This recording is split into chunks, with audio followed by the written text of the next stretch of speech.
এই তোকে আমি বলছিলাম না তুই জঙ্গলে খেলতে যাবি না? জানিস না ওই জঙ্গলে একটা ডাইনি আছে? আমার ভুল হয়ে গেছে, আমাকে মাফ করে দাও, আমাকে মাফ করে দাও। ওই জঙ্গলে আর যাবি না, ঠিক আছে? এবার যা, ওই জঙ্গলের সাথে আমার একটা ছাগল বাঁধা আছে, ছাগলটা নিয়ে যা।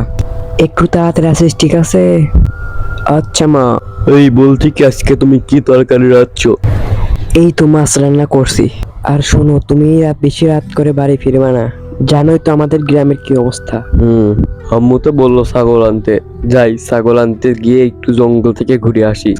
আর জঙ্গলে তো অনেক সুন্দর সুন্দর ফল ধরছে গাছে, যাই অনেক মজা করে খেয়ে আসবো। তারপরে এসে জঙ্গলে চলে যেতে লাগে। তারপরে এসে জঙ্গলে পৌঁছায় যায়। ওয়াও, কি সুন্দর জঙ্গল, সামনে কি সুন্দর সুন্দর ফল গাছ, ওয়াও। তারপরে সে সামনে যেতে লাগে। আজকে পেট ভরে মজা করে ফল খেয়ে আসবো। ওয়াও, কি সুন্দর সুন্দর ফল, খাওয়ার আগে তো গালের রস চলে আসতেছে। তারপরে সে ফল খেতে চলে যায়। যেই সেই ফল উঠতে যায়, তখন এরকম শব্দ কোথা থেকে আসতেছে। তারপরে সে ভয় পেয়ে যায়। তারপরে সে আবারও যখন ফল উঠতে যায়,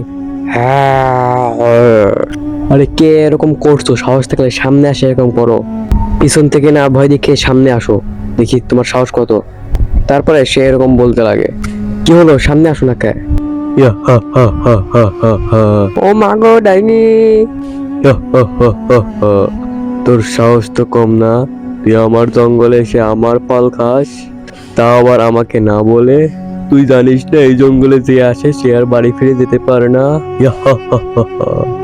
আমাকে ছেড়ে দাও প্লিজ, আমাকে ছেড়ে দাও প্লিজ। আমি অল্প কয়েকটা ফল খেতে এসেছিলাম, আমাকে ছেড়ে দাও প্লিজ। তোকে ছেড়ে দেবো এক শর্তে।